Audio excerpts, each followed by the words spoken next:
ज्योतिभाई पटेल, दादरा सरपंच। आज पंचायत राज दिन के शुभ अवसर पर प्रदेशवासियों को हार्दिक शुभकामनाएं देती हूँ। और पंचायत राज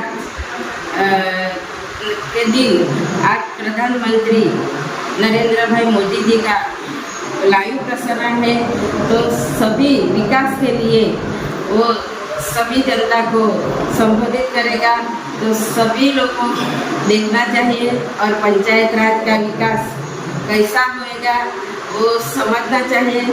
और पंचायत में सबसे पहला शिक्षण का विकास होना चाहिए और लाइट, पानी और आरोग्य का सब छोटा विकास होना चाहिए। वो कैंप में दादरा पंचायत में वो कैंप आरोग्य कैंप भी रखा गया है, तो सभी जनता को मैं रिक्वेस्ट करती हूँ सभी जनता वो चेकअप कराए और स्वास्थ्य का ध्यान रखें। इसलिए पंचायत राज की स्थापना की है, तो मैं सभी प्रदेशवासियों को शुभकामनाएं। नमस्कार, मैं शैलेश पटेल, दादरा पंचायत सभ्य।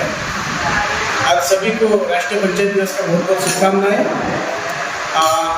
1993 में पंचायत राज का स्थापना हुआ था और आज के दिन हमारे देश के प्रधानमंत्री 12 बजे से लाइव भी है और हमारे दादरा पंचायत में आज मेडिकल कैंप भी लगाते हैं। इस उपलब्ध से तो सभी प्रदेशवासियों को मैं कहना चाहता हूँ कि बहुत से गांव में जिला पंचायत में पंचायत का निर्माण हो चुका है और बहुत सी जगह पे हो रहा है।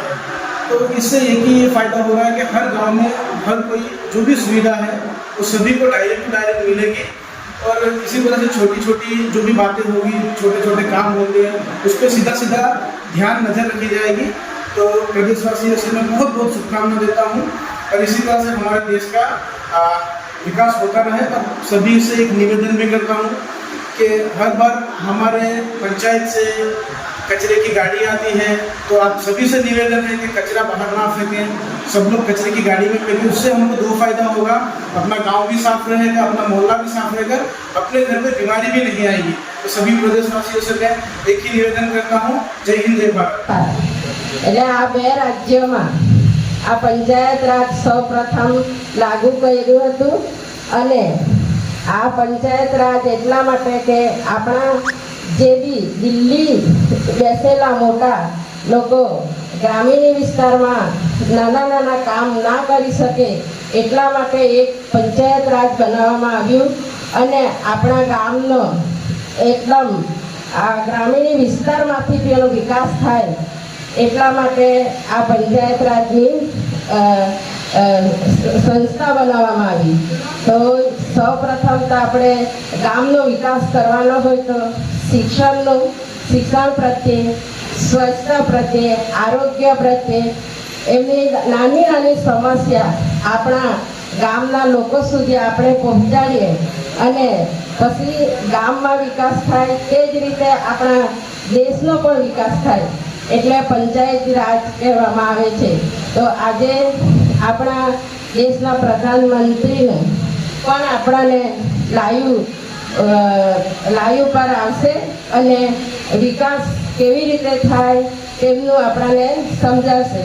તો આપણે બધા શાંતિપૂર્વક સમજશું અને આપણા આરોગ્ય કેન્દ્રમાંથી ડૉક્ટર સર પણ આવેલા છે, અહીંયા કેમ્પ બી રાખવામાં આવેલા, તો બધાએ જ આપણે ચેકઅપ કરાવવાનું છે અને આપણે ઘરે ઘરે પણ આશા વર્કર બેન, સિસ્ટર બહેનો આવતા છે, તે લોકોને આપણે સપોર્ટ કરીને આપણે બધાએ ચેકઅપ કરાવવાનું અને એ લોકોને સાથ સહકાર આપવાનું।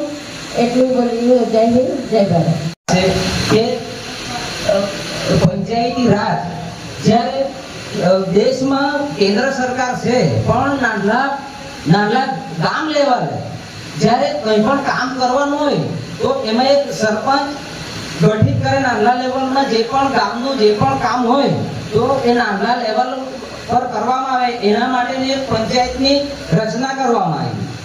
તો એનાથી જે પણ નાના જે પણ કામ હોય એ પંચાયત કરી શકે, એનાથી વિશેષ મોટા જે પણ કંઈ કામ હોય તો એ જિલ્લા પંચાયત દ્વારા કરવામાં આવે તો એ ખૂબ જ ખુશીની વાત છે કે આપણે પંચાયત દિવસ આપણે મનાવી રહ્યા છે.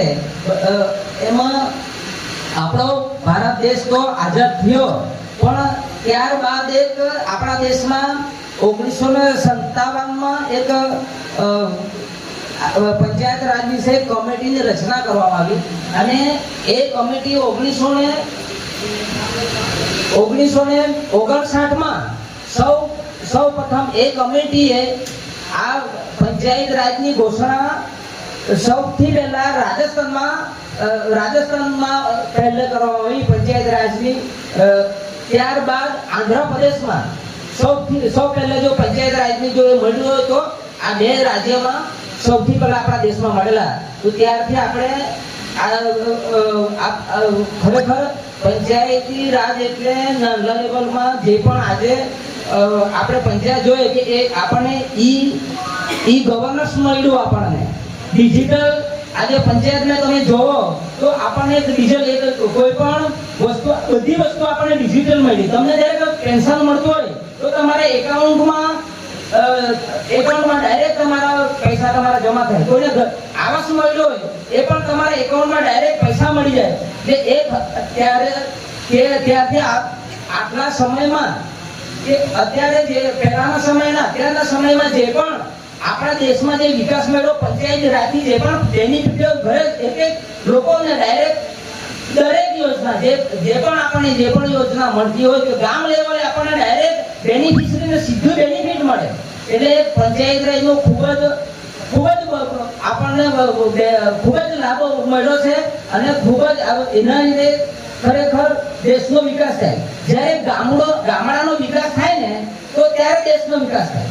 એટલે આપણે કોઈ પણ કામ કરવું હોય તો ડાયરેક્ટ નહીં થાય. એટલે જ્યારે નાના સ્તર પર છે પંચાયત છે, પંચાયતની બોડી છે અને એના ઉપર પણ જિલ્લા પંચાયત છે, તો એ દરેક કામની એમાં એક ચકાસણી કરવામાં આવે, ત્યાર પછી એ રીતે બધા કામ થાય. એટલે આ પંચાયત રાજ જે ગઠિત કરવામાં આવ્યું છે એના લીધે દરેક દેશના જે પણ ગામડાઓ જે પણ પંચાયત એને ખૂબ જ સારો એવો લાભ મળ્યો છે.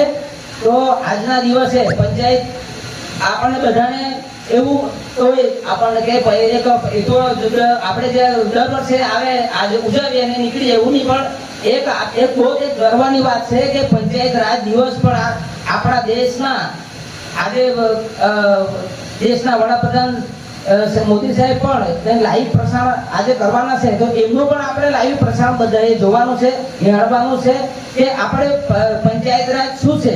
એમ તો તમને બધાને નોલેજ જ હશે, પણ અહીંયા જે કંઈક તમે મારા બે શબ્દ સાંભળ્યા જે બધાને ખૂબ ખૂબ આભાર. જય હિન્દ, જય ભારત.